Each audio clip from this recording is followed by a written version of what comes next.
or something. I kind of wait and see. At least last year, I was sort of waiting to see what we needed to study more of as a, depending on the life of the congregation and different things going on, things in the world and things like that. So undetermined, but likely I'll take some time to catch up a little bit too and renew and plan some good things for fall. So I'll get those to you, and I'll hopefully be able to make another year of plan, and it may vary a little bit here and there, but like I did last year, made a chart with the different things coming up and the dates and things like that. So hopefully get you something to plan for.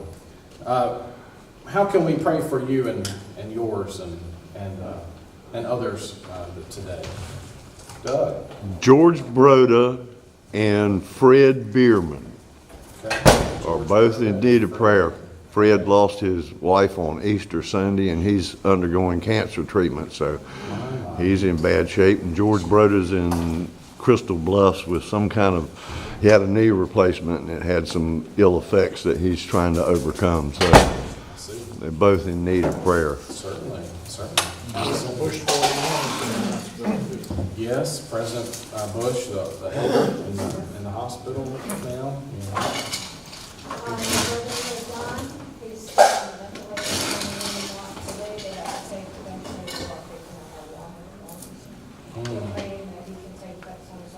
Exactly. Absolutely. Brother-in-law. We got up there to see him now. I thought you were going up. That's right, you're back already. Wednesday night at 6 o'clock, and I got up there about 5 o'clock in the morning. Yes, indeed. Well, we were talking about that trip. I'm glad that you got there safely and back safely. That's an answered prayer too. Yes, ma'am. Please pray for Jackie McKnight, Jackie Ezra. Yes.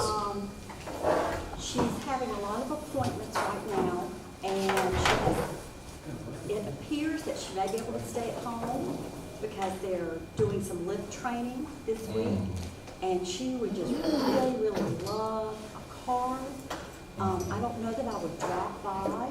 What seems to work with her is I'll send her a text, like I did this morning, and said, are you up to a visit sometime this afternoon? And of course today she has a lot of appointments and a lot of things to do, but please don't forget her. No, not She's at all. done so much for our community and this church. A card. I mean, I just went to Dollar Tree and got 4 or 5, and I'm sending one a week. And it's a little thing to do, but it means a great deal. Absolutely. Is that Brenda Knight? I'm sorry? Was that Brenda Knight? I'm sorry, it's Jackie Ezra. She Oh, said her maiden Oh, name yes, is not. okay, McKnight. Midnight, Oh, yeah. yes. She took her name. She's confused as all that. She's, confined to the house in the bed right now, so, but exactly, very, very much appreciative of our outreach. So let's do that. Any others? Yes, ma'am. In the world of youth and kids, the prom is on Friday Oh. for anyone in Carteret County, I think. And that can be a very joyous time, but it also comes with, what teenagers do. So we would just pray that they all stay safe and make wise decisions as we all were teenagers once. Absolutely. Just chaperones have to stay vigilant. Yes. That's right. But just pray that they have a good time, because Yeah. it's more about that. Not be stressed and all that. A lot of social stress that goes on. So good. Glad for them and pray for them. Okay. Let's go to God together. And if you'll bow your heads and join together in prayer. We thank you, merciful and loving Lord, for this opportunity to come to your word and to join our hearts and heads and voices in prayer to you. We ask that you will continue to enlighten and enliven us as we study your word, and that we will know how to be in covenant with you and be faithful to you through these words, these 10 most important words you give. In Christ's name, amen. Hear now and pray with me, if you will, the prayer for illumination. Source of wisdom and giver of mercy, through your ways are not our ways. Teach us your word, Help us understand the life you intend for us, that we might live to your glory. Amen. Amen. Amen. Our text is the second commandment. These are the two places you'll find it, and let's hear it then. I'll be reading from Exodus 24, 5 and 6. You shall not make for yourself an idol, whether in the form of anything that is in heaven above, or that is on the earth beneath, or that is in the water under the earth. You shall not bow down to them or worship them. For I, the Lord your God, am a jealous God, punishing children for the iniquity of parents to the third and fourth generations of those who reject me, but showing steadfast love to the 1,000th generation of those who love me and keep my commandments. May God add a blessing to the reading of the Word. What's something you perhaps notice, not getting down into the content, but do you notice anything about this commandment in comparison to the others? Anything stand out? It has a few peculiarities. The consequences. It has consequences built in. That's a good one. That's important, yes. Not all of them do. Yes. I think this one tells you about not making something where the others are behavior, aren't they oriented? Behavior oriented. This is about making idols. This is about making, but it also, though, says in verse 5, you shall not bow down to them or worship them. So it treats all of those, but right, I mean, other ones are not, maybe are just go straight to behavior, but they don't talk about a concrete thing. That's a good point. Another thing about it you may notice is its length.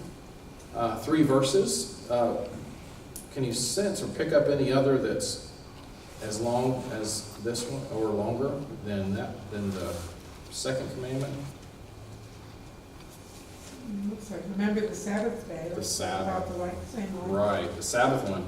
In our English Bibles, it's 4 verses. It's longer. It has a lot more detail. In fact, the first commandment, being so primary as it is shorter. But it goes, as we said, sometimes when they have fewer words, they are saying more too in a strange way. But what it says, of course, is you shall not make for yourself an idol. What did you used to, I guess if you had the King James or some of the old translations, what was the term we used to see instead of idol? Remember? Graven image. Graven image. Yeah, graven image.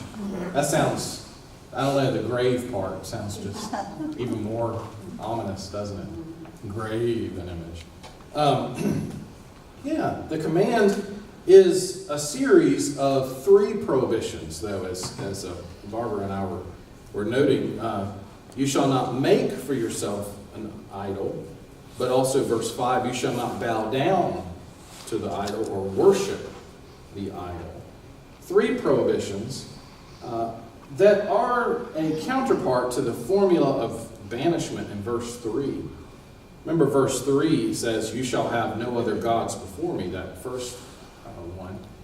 And if you stop and think about it a minute, commandment 2, this one is kind of a carryover in a lot of ways. It's an expansion on the first commandment, right? That especially as we talked about last week with the whole idea of the first commandment being about the worship space, and no other gods before me meant before God's face and God's sort of holy temple place, right? That whole idea. Therefore, you certainly are not going to make an idol because God doesn't want to see that kind of stuff, either in general or in creation, or certainly not from you as those that he has brought out of Egypt. Remember all that? Kind of hearkening back to last week, is that this is about the relationship, the God who brought them out of Egypt, not just the God that has a list of rules. So you've got this no idols before my face. It carries over from the first commandments. The word idol in Hebrew is pesel. It is also rendered sometimes image. no image. An image meaning a visible representation of Yahweh. And so it is that in most churches you can have a image of Jesus, right? But it's not customary to have an image of where you say that's God. Here's an image of God. One that is peculiar. I don't know. It's a bit of like, well, what are you going to do? It's already been made. Is at Duke Chapel, my alma mater, and that beloved city on the hill, Duke University, the high point of excellence and learning, and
or something.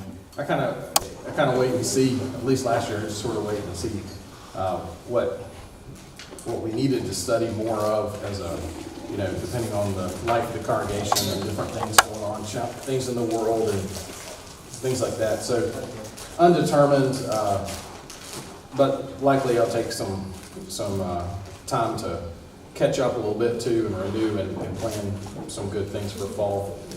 So we'll get those to you, and I'll hopefully be able to make another year of plan, and it may vary a little bit here and there, but like I did last year, made a chart with the different things coming up and the dates and things like that. So hopefully get you something to plan for. How can we pray for you and yours and others today? Doug. George Broda and Fred Bierman Okay. are both in need of prayer. Fred lost his wife on Easter Sunday, and he's undergoing cancer treatment, so he's in bad shape. And George Broda's in Crystal Bluffs with he had a knee replacement, and it had some ill effects that he's trying to overcome. So they're both in need of prayer. Certainly. Yes, President Bush, the elder in the hospital now.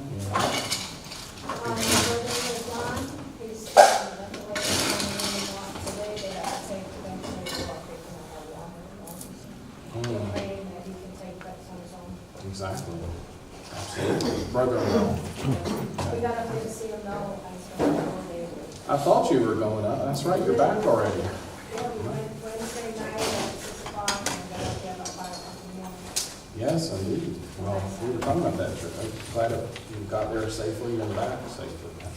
That's an answered prayer too. Yes, ma'am. Please pray for Jackie McKnight, Jackie Esser. Yes. She's having a lot of appointments right now, and it appears that she may be able to stay at home because they're doing some lift training this week, and she would just really, really love a card. I don't know that I would drop by. What seems to work with her is I'll send her a text, like I did this morning, and said, are you up to a visit sometime this afternoon? And of course today she has a lot of appointments and a lot of things to do, but please don't forget her. No, not at She's all. done so much Right. for our community and this church. A card. I mean, I just went to Dollar Tree and got 4 or 5, and I'm sending one a week. And it's a little thing to do, but it means a great deal. Absolutely. Was that Brenda Knight? I'm sorry? Was that Brenda Knight? I'm sorry, it's Jackie Ezzard. She Oh, said her maiden oh, name yes, is not. okay, McKnight. Midnight, yeah, Yes. she took her name. She's confused as all that. She's, confined to the house in the bed right now, so, exactly, very, very much appreciative of our outreach. So let's do that. Any others? Yes, ma'am. In the world of youth and kids, the prom is on Friday Oh, for anyone in Carteret County, I think. And that can be a very joyous time, but it also comes with, what teenagers do. So we would just pray that they all stay safe and make wise decisions as we absolutely. all were teenagers once. Absolutely, Just chaperones have to stay vigilant. Yes. that's right. But just pray that they have a good time, because Yeah, it's more about that. not be stressed and all that. A lot of social stress that goes on. So good, glad for them and pray for them. Okay? Let's go to God together, and if you'll bow your heads and join together in prayer. We thank you, merciful and loving Lord, for this opportunity to come to your word and to join our hearts and heads and voices in prayer to you. We ask that you will continue to enlighten and enliven us as we study your word, and that we will know how to be in covenant with you and be faithful to you through these words, these 10 most important words you give. In Christ's name, amen. Hear now and pray with me, if you will, the prayer for illumination. Source of wisdom and Giver of mercy, through your ways are not our ways. Teach us your word. Help us to understand the life you intend for us, that we might live to your glory. Amen. Amen. Amen. Our text is the second commandment. These are the two places you'll find it, and let's hear it then. I'll be reading from Exodus 24, 5 and 6. You shall not make for yourself an idol, whether in the form of anything that is in heaven above, or that is on the earth beneath, or that is in the water under the earth.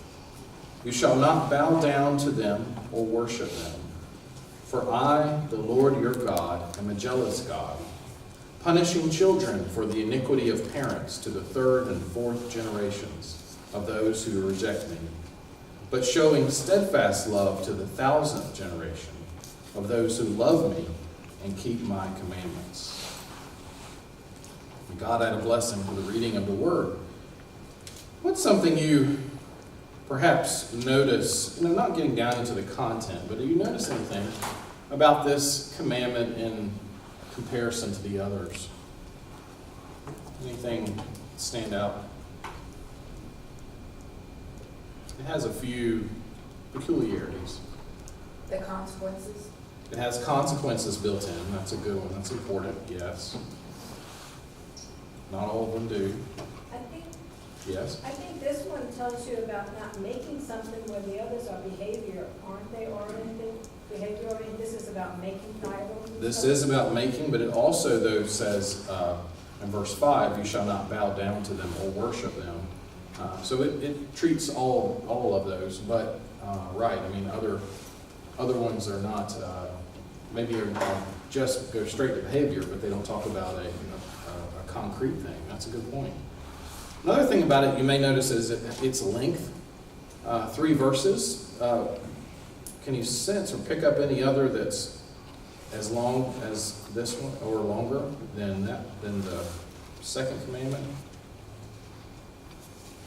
Looks like, remember the Sabbath day. The Sabbath. About the same one. Right, the Sabbath one in our English Bibles is 4 verses. It's longer. It has a lot more detail. In fact, the first commandment, being so primary as it is shorter. But it goes, as we said, sometimes when they have fewer words, they are saying more too in a strange way. But what it says, of course, is you shall not make for yourself an idol. What did you used to, I guess if you had the King James or some of the old translations, what was the term we used to see instead of idol? Remember? Graven image. Yeah, graven image. That sounds I don't know, the grave part sounds just even more ominous, doesn't it? Grave an image. Yeah, the command is a series of 3 prohibitions, though, as Barbara and I were noting. You shall not make for yourself an idol, but also verse 5, you shall not bow down to the idol or worship the idol. 3 prohibitions that are a counterpart to the formula of banishment in verse 3. Remember, verse 3 says, you shall have no other gods before me, that first one. And if you stop and think about it a minute, Commandment 2, this one is kind of a carryover in a lot of ways. It's an expansion on the first commandment, right? That especially as we talked about last week with the whole idea of the first commandment being about the worship space, and no other gods before me meant before God's face and God's sort of holy temple place, right? That whole idea. Therefore, you certainly are not going to make an idol because God doesn't want to see that kind of stuff, either in general or in creation, or certainly not from you as those that he has brought out of Egypt. Remember all that? Kind of hearkening back to last week is that this is about the relationship, the God who brought them out of Egypt, not just the God that has a list of rules. So you've got this no idols before my face. It carries over from the first commandments. The word idol in Hebrew is pesel. It is also rendered sometimes image, no image. An image meaning a visible representation of Yahweh. And so it is that in most churches you can have a image of Jesus, right?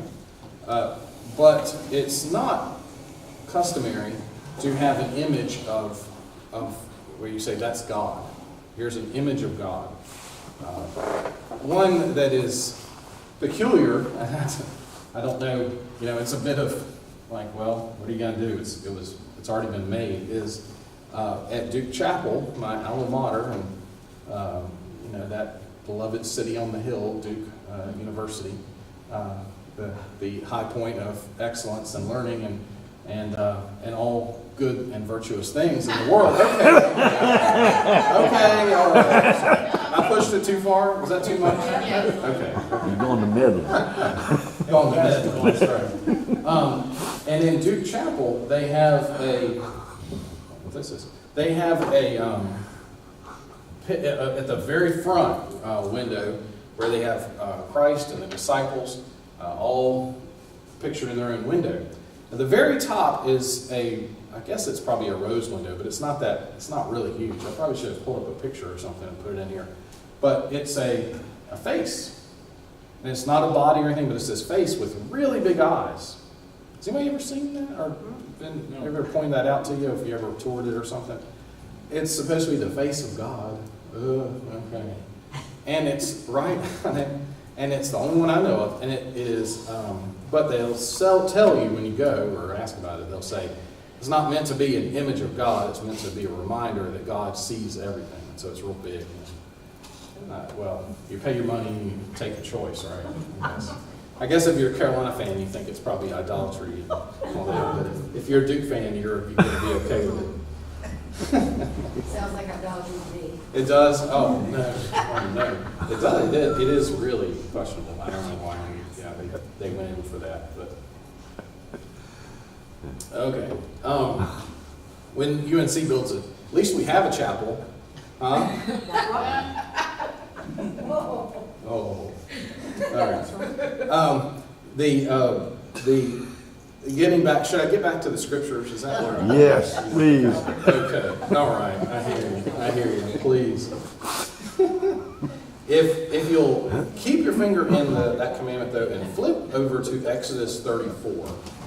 In Exodus 34, we have a series of verses that are often lifted up and recounted and used again and again in the rest of the Bible. And they begin at at verse 6. This is when the Lord is coming before Moses. And here again it says, the Lord passed before him, Moses, and proclaimed, the Lord, the Lord, a God merciful and gracious. Have you ever heard this before? Slow to anger and abounding in steadfast love and faithfulness. Keeping steadfast love for the 1,000th generation, forgiving iniquity and transgression and sin, yet by no means clearing the guilty, but visiting the iniquity of the parents upon the children, and the children's children, to the 3rd and 4th generation. And you hear there the echo of the punishment, the legacy of punishment that you read back at our commandment in verse 5 and 6 in Exodus 20.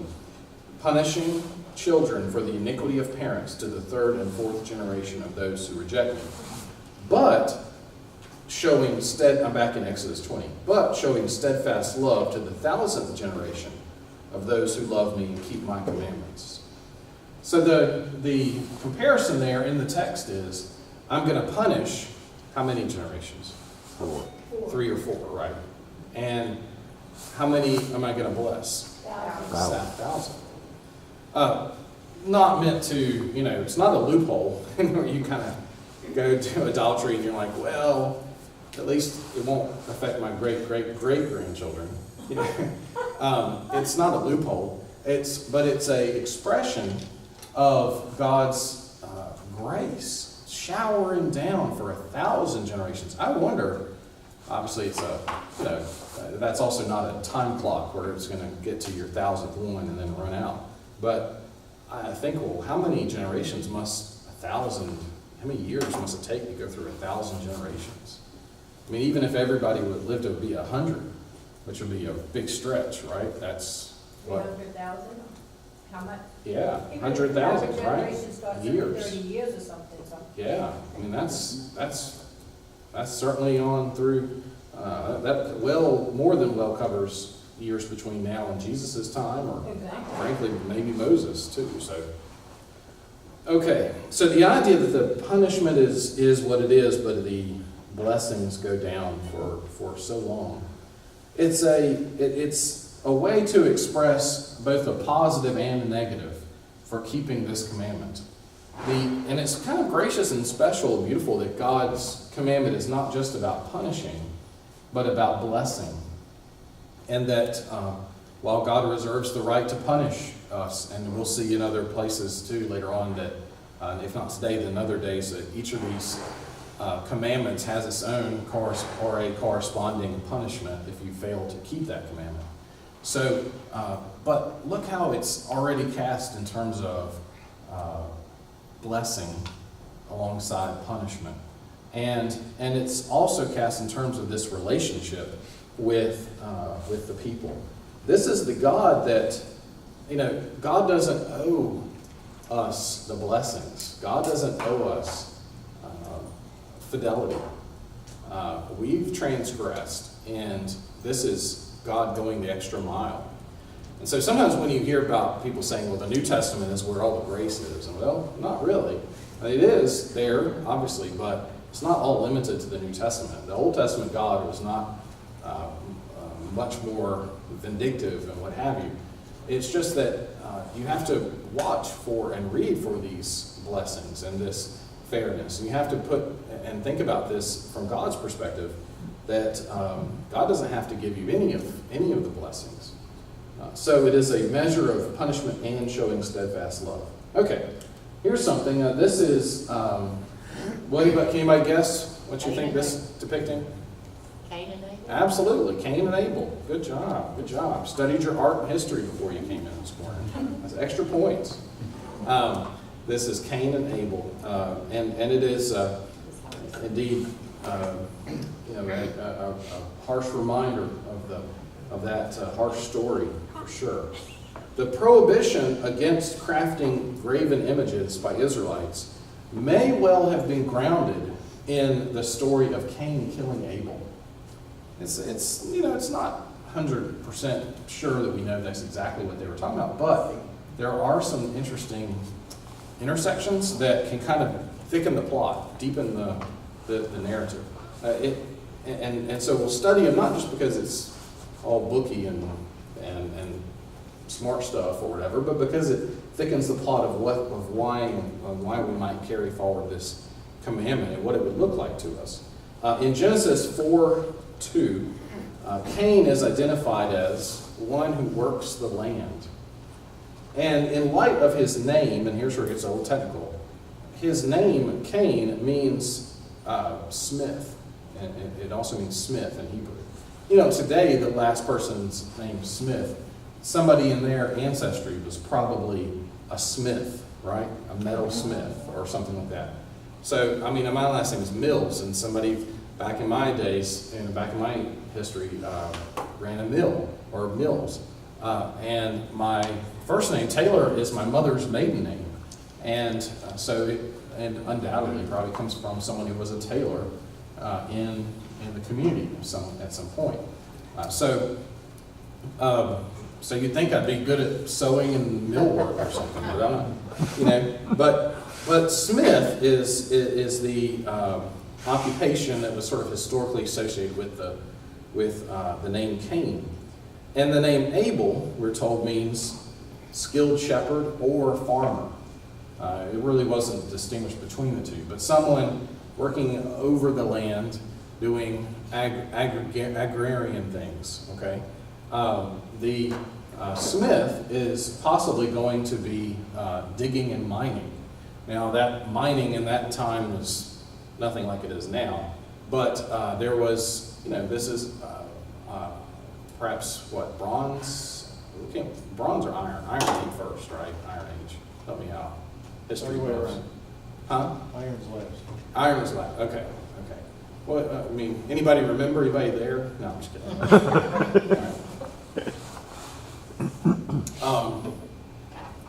I don't remember, but right, this idea was a smith was going to be working at this.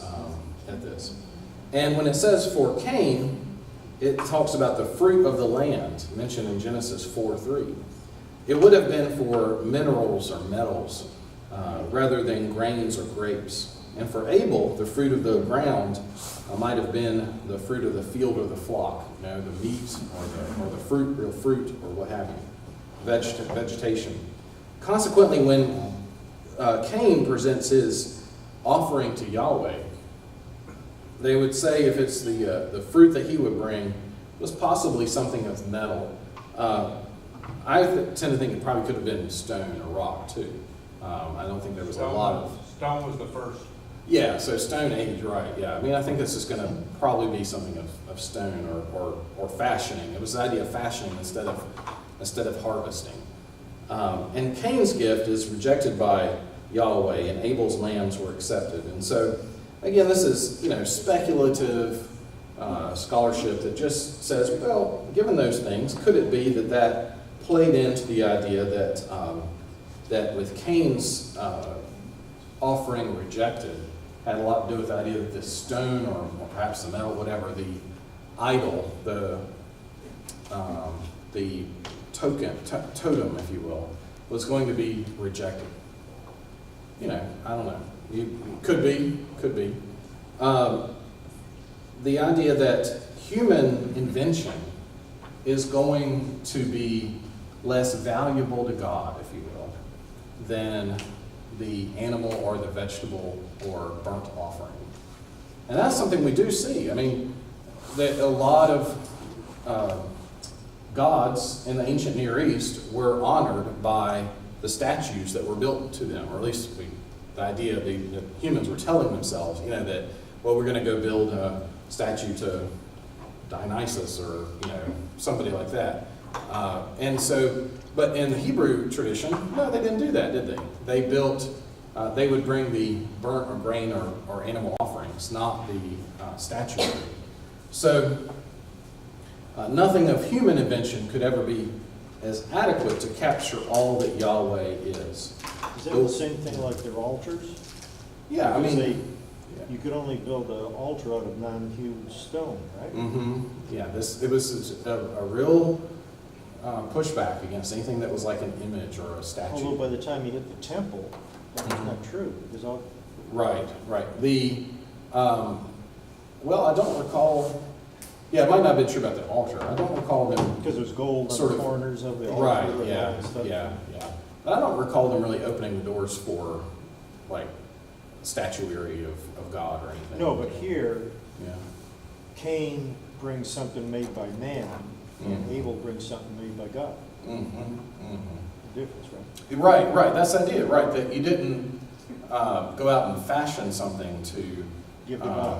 give and impress God with, right. You that gave a percentage of You what he gave gave what you. God already produced in the world, right. That was the idea of the purity of that sacrifice, or that offering. Which is actually, I mean, that's kind of telling. I mean, what does that mean for us now?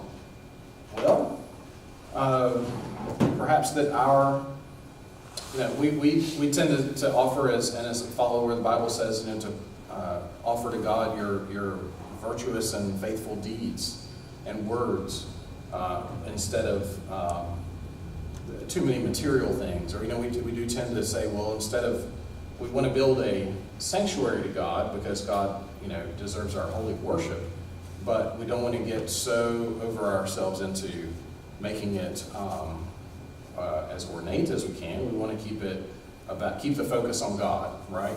And that's an idea that goes so far back, goes way back to these early days. The idea that nothing. Is it the same thing as in Amos?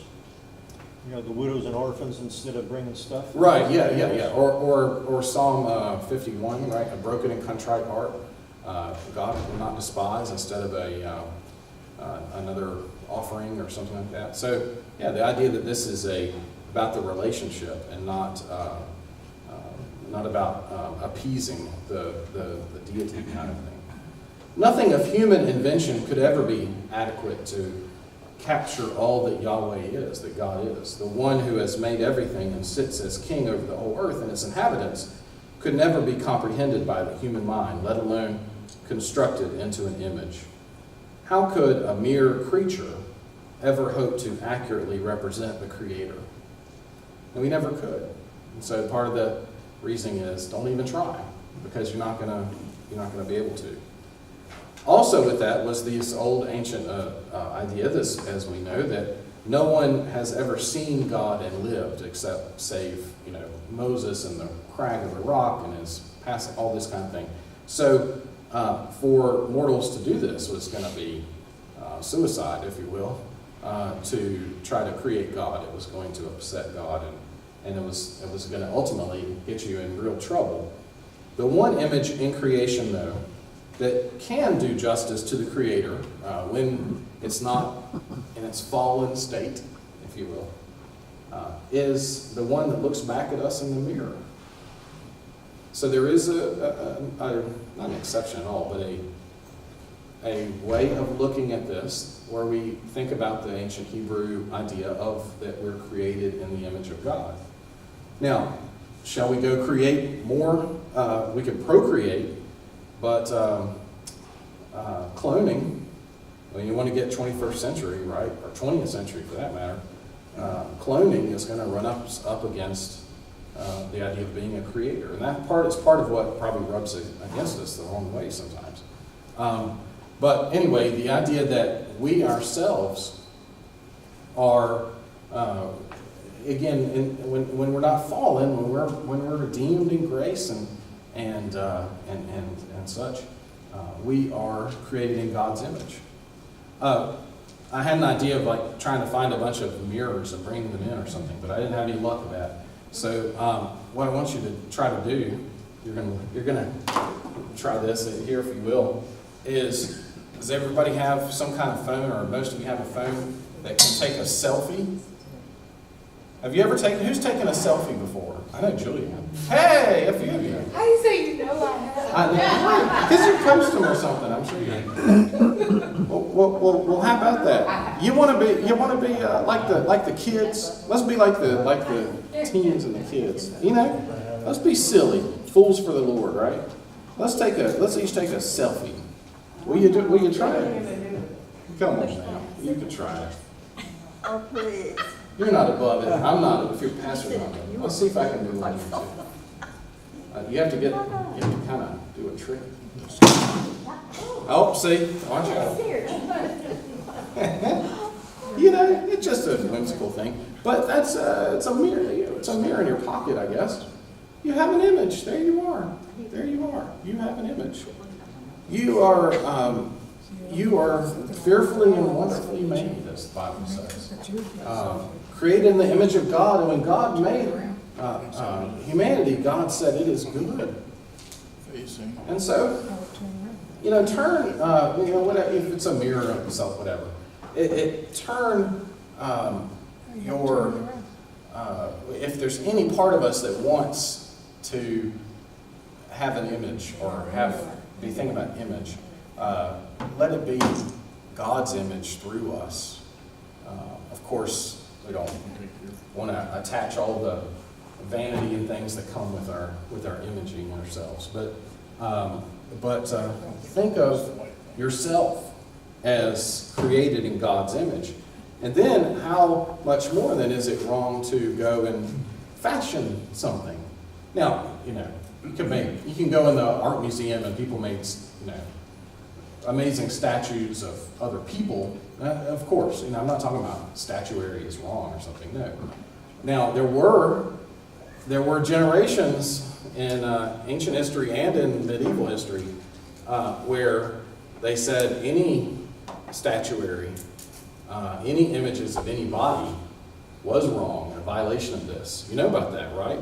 And how they would ransack cathedrals and palaces and things, and any kind of face in a statue have been broken off or knocked off or something. Have you ever toured around and seen these things? People have interpreted it that way, but I think the idea here, getting at the heart of the matter, is that we cannot make that which made us. I meant to put that up there when we were doing the picture, doing the selfie. Okay. Now, the first words of the prologue, you remember, were, "I am Yahweh your God," and they're repeated in the second commandment. The very same intro that we got at verse 2 in Exodus 20 comes back in verse 5. "For I am the Lord your God, a jealous God." What do we think we mean by a jealous God? What's that? What does that entail? What does that say about God in your words or in your own ideas? He feels your attention should be toward him, not toward other things or other people. Indeed. Attention on him. Almost seems beneath him to be jealous. It's self-centered, but we come along maybe and attach to that our maybe Southern Protestant or just common sense ideas of humility, and those are important, but God is not bound to those same things, of course, and so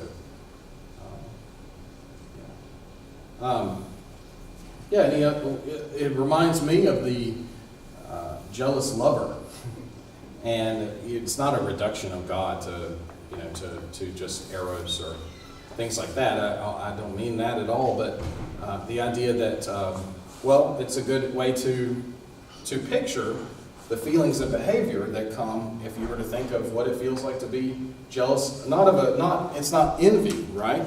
It's not like God is going around saying envy would be like as if God wanted to have a laptop or something, right? God doesn't want something, some object. It's jealous. God wants to have our undivided attention and love. And so the same we might find when we feel that way about someone else. We may love them so much that we don't want them to offer to us the love and the intimacy and things to someone else that they offer to us. Well, jealous may be one of those words that gets a bad rap, like hate or anger. Because jealousy says fiercely protective or vigilant of one's rights or possessions. Because God owns you or whatever. Yeah. Or wants to, anyway. Right. Feeling or showing suspicion of someone's unfaithfulness in a relationship. Nothing wrong with that, I mean, that's, right? Yeah, to a degree. I mean, there's. Well, There's- it's the kind of, It the is. implication of it, right? It is. If the jealous party is God and God alone, and, you know, it's gonna be And it's it gonna be says- righteous, but if and it it's says, people. of God demanding faithfulness and exclusive worship. Yeah, it's not in and of itself a bad thing when it's God's holy jealousy. Yeah. Yeah, what were you gonna say? Oh, just that, I think he's telling us that he is number one. Absolutely. Without any other exceptions. Absolutely. Doesn't want to see It's not- statues, doesn't want to see, hear about what you did for Dionysus or, Bacchus or somebody else or Eros or some other manifestation or some other god. Don't bring that into his face. He doesn't want to see it. Yeah. So Yahweh claimed this title because even though he shows steadfast love to thousands of those who love him, he visits the iniquity of the fathers upon the children for the third or fourth generation. Let's look at the penalty for the violation real quick now too, because there's this penalty side in here. Keep your finger there and look over at Deuteronomy 17:2. Can you find Deuteronomy 17, verse 2? Deuteronomy 17:2. Would anybody read that? Really.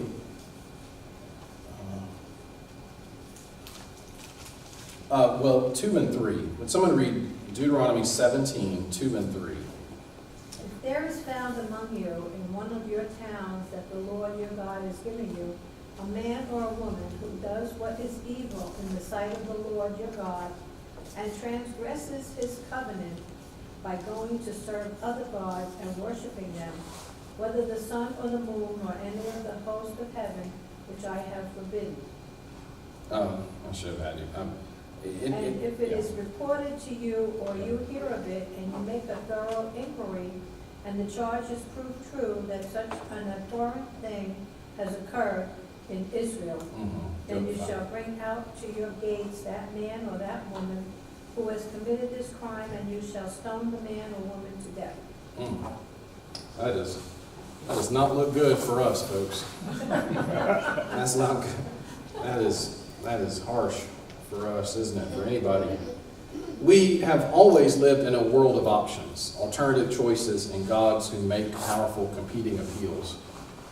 And it does us no good to pretend that there are no other offers of well-being, joy, and security. You know that there are, and you have to wrestle with them, don't you? If you're in pursuit of joy, there's always Bacchus out there. He was, of course, the god of pleasure, and also often associated with wine too, and as you can imagine. But nevertheless, the idea of drunkenness or excess. If we're in pursuit of security, we could choose Mars. Now I know you're not going out there and looking it up online. Which god should I worship today? But in figurative and principle, there's Mars out there, the god of war. In pursuit of genuine love, we may choose Eros, from which we get eroticism, don't we? It is clear that these choices are not Yahweh, that these are not gods who have ever wrought an exodus or offered a covenant. And that's where, in the ancient Hebrew mind, these gods were not to be elevated to Yahweh, or not to be seen in by Yahweh or anything like that. Not just because Yahweh said, although that's enough for us, right? But because it says that Yahweh is the one who brought them out of Egypt and gave them a covenant. And so there is, at least as far as God writes it and says it to Moses here, a lot of God saying, look, I've done more for you than these other gods. That's how he presents it, and most of the time. In the Christian tradition, baptism is the dramatic form of making a God choice in which receiving a new name and making promises is choosing this liberating covenantal faith against any other shape of life. Thus, in the Christian tradition, appropriating and living out baptism means living by a single loyalty among a mass of options. The second commandment in its prohibition inventories the heavens above, the earth beneath, and the waters under the earth. Did you notice that when it says that? Whether in the form of anything that is in heaven above, or that is on the earth beneath, or that is in the water under the earth. This command asserts that nothing in creation is usable in making God visible or available. Nothing in creation is useful in making God visible or available, because you don't need that to bring about God's visibility or availability. We may say, well, we can make God more visible with our churches and our things like that. And that's fine. I think it was St. Francis said faith needs visual aids. You need to perhaps see a beautiful picture or rendition of a Bible story, or or see someone in action, living out a holy covenant or code. You need these visuals, but there's no way that we can create an image of God that is going to encapsulate the God that is on the move, that cannot be encapsulated. Part of the offense of the idol was not to just, what would you say, aesthetic, but it was the presumption that you could somehow capture the essence in an object. And when this is the God who decides where he's going to show up and what he's going to be and look like, the God that can't be seen, and live by anybody and live. So God's sovereign mystery is not dependent on anything else in creation proving to us that God is real. We come to that by faith and by that relationship with that God, rather than by saying, well, look at all these things. Now, is creation and its mystery and its glory and its complication, its completeness and its all that, is that evidence of God's power? Yeah, I think so. But you can't say, we shouldn't say that sometimes people, let me put it this way, sometimes people will, and I understand, they'll say, well, I get to commune with God when I go hunting or walking out in nature or fishing and all that. Absolutely, nature is a beautiful way to express and see God at work. But this idea of the graven image, or this idea of the image, means that you can't just go into creation and equate creation itself and nature with the fullness of God's presence. To attempt to retain control for ourselves over some piece of creation and say, God, here's God. It's not going to work. That's complicated stuff. It's kind of very esoteric, I suppose. But that's part of our challenge. That, yes, you can see God in the work of God, but you really can't and shouldn't say we see God in an object or a structure, whether handmade or occurring naturally. Thoughts, questions on that?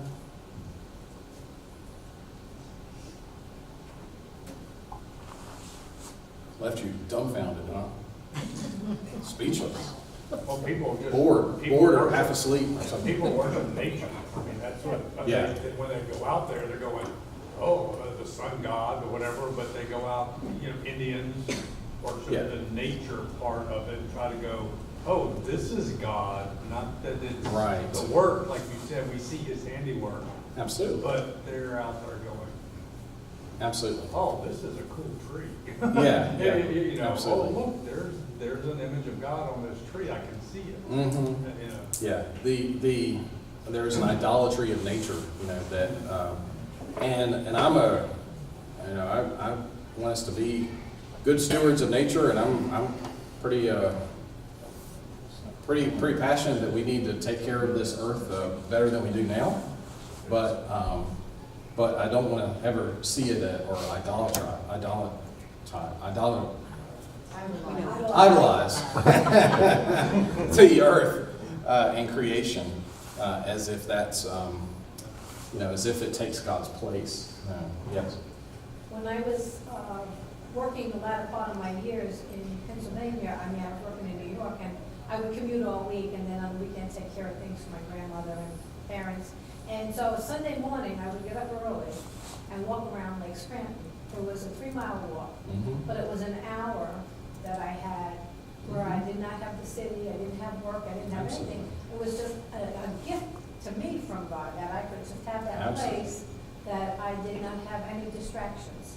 Absolutely. And just find peace and solitude. That's why I love the song in the garden, because it speaks to me that way. You're right. That's like my religious Yeah. relationship with it, not that I idolize it. And maybe akin I to coveted it. right, akin to perhaps that Abel had was of the land and the creation as it existed, not by fashioning it. Well, perhaps. Yeah. Well, good thought. That's right. If you are interested in something further, I didn't get it up on the screen in time. I had to go find it late, but so I'm going to tell you, there's a good book by Joan Chittister. Joan Chittister, Chitttister. She's I want to say Carmelite nun. I can't remember her particular order, but she's a Catholic religious, and she's a great writer. She writes the 10 Commandments, Laws of the Heart. It's a book called The 10 Commandments, Laws of the Heart. And it's like a $10 Kindle and $12 paperback, 162 pages, so it's not real long. The 10 Commandments, Laws of the Heart. And she treats all of these in similar ways and lives out this idea of the covenant and the idea that these are part of the relationship with God and us. So as we now go forth, how might we apply this commandment to our everyday lives? And I could come up with things, and I threw a few in, here and there, but what do you think? How do you hear this commandment telling you to go out and follow and live? Perhaps live differently, or be reminded of something. What do you hear? You've heard from me for 50 minutes. What do you think? what I hear is God wants you to focus on Him and not focus on, that's basically last week, this week. Yeah. So if we start our day with that focus on my relationship with Jesus Christ, with God, is the most important thing ever, period. Right. If you put that in the beginning, Right. then of your day, then through your day, the more you focus on that, that's all He wants. He just wants, it's like, don't do all this other stuff. I'm all you need. So it's It is. to me, that's what that gives me, because then I start being an artist. I'm in nature a lot. I paint nature. Of course. I'm out doing it. So I'm like, okay, this is your God work. Focus on Him when Exactly. you're out here, Exactly. not the fact that, Right.